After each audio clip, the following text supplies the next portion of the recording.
আসসালামু আলাইকুম ভিউয়ার্স, কেমন আছেন সবাই? আশা করি সবাই অনেক ভালো আছেন। ঘরোয়া রান্না বান্না পরিবারে আপনাদের সবাইকে স্বাগতম। আজকে আমি দেখাবো বেগুন ভাজার রেসিপি। বেগুন ভাজা কম বেশি সবাই পারে, কিন্তু অনেকের বেগুন ভাজা পারফেক্ট হয় না। অল্প সময় রাখলেই নেতিয়ে যায়, নরম হয়ে যায়। আর যারা নতুন রাঁধুনি তাদের জন্য আমার আজকের রেসিপিটা। তো আমি এখানে মিডিয়াম সাইজ দুইটি বেগুন এভাবে একটু মোটা করে চাকা করে কেটে নিয়েছি।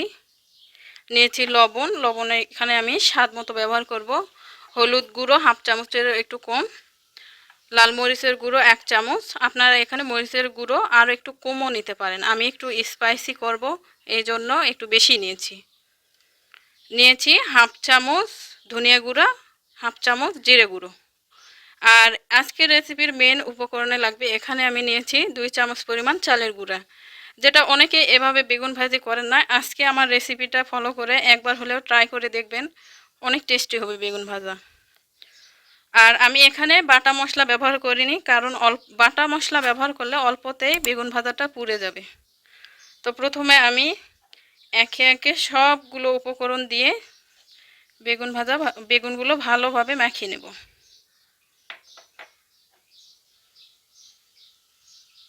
হলুদ গুঁড়ো,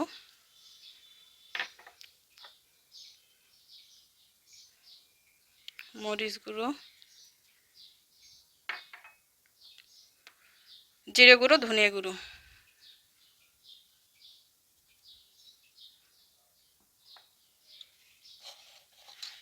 আমি আগে সবগুলো মশলা দিয়ে মাখিয়ে নেব। আর আপনারা চেষ্টা করবেন বেগুনগুলো কাটার আগে ধুয়ে নিতে।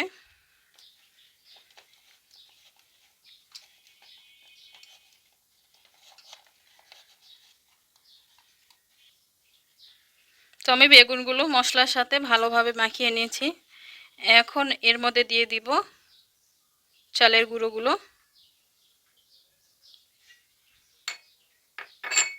দিয়ে এর সাথে অ্যাড করব আমি সামান্য পরিমাণ তেল।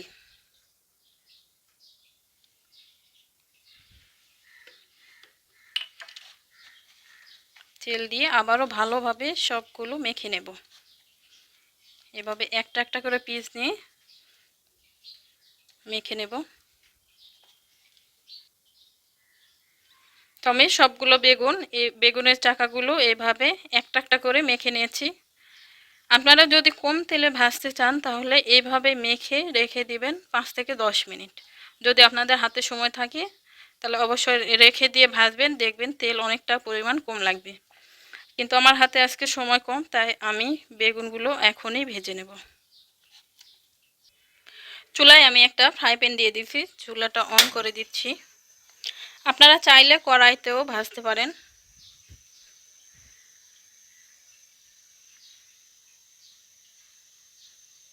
প্যানটা গরম হয়ে আসলে আমি এর মধ্যে দিয়ে দিব তেল।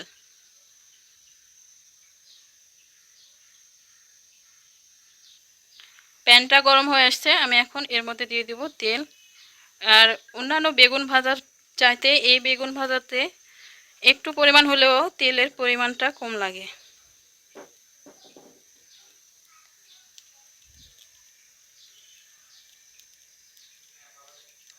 তেলটা গরম হয়ে আসলে আমি এর মধ্যে দিয়ে দিব মেখে রাখা বেগুনগুলো।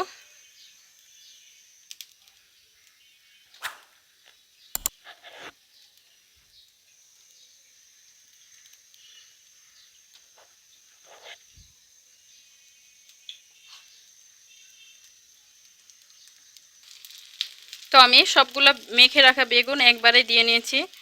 এখন মিডিয়াম টু লো হিটে আমি ঢেকে রান্না করব 2 মিনিট। তো আমি বেগুনগুলো ঢেকে রেখে দিয়েছিলাম 2 মিনিট। এখন আমি সবগুলো বেগুন উল্টিয়ে দিব।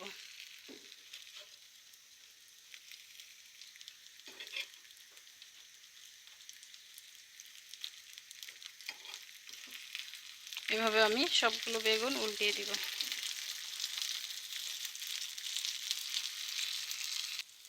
আমি সবগুলো বেগুন উল্টিয়ে দিয়েছি। এখন মিডিয়াম হিটে ভেজে নেব ওই আরও এক পাশ। আমি বেগুনগুলো এই পাশ ও পাশ ভালোভাবে উল্টিয়ে ভেজে নিয়েছি। আমার হয়ে গেল বেগুন ভাজাগুলো। এখন চুলাটা অফ করে দিচ্ছি। আমি বেগুন ভাজাগুলো উঠিয়ে নিয়েছি একটা সার্ভিং ডিশে পরিবেশনের জন্য। চাইলে আপনারাও খুবই অল্প সময়ে এই রেসিপিটা ফলো করে রান্না করে নিতে পারেন। মজাদার বেগুন ভাজা, এটা সাদা ভাত, খিচুড়ি, নরম খিচুড়ির সাথে অসাধারণ লাগে। একবার হলেও ট্রাই করে দেখবেন আমার এই রেসিপিটা। তো আজকের ভিডিও এ পর্যন্তই। আমার ভিডিওটি যদি ভালো লাগে অবশ্যই লাইক, কমেন্ট, শেয়ার করবেন, আমার পাশে থাকবেন, আমাকে সাপোর্ট করবেন। আজকের মতো এ পর্যন্ত। আপনারা ভালো থাকুন, সুস্থ থাকুন। আল্লাহ হাফেজ।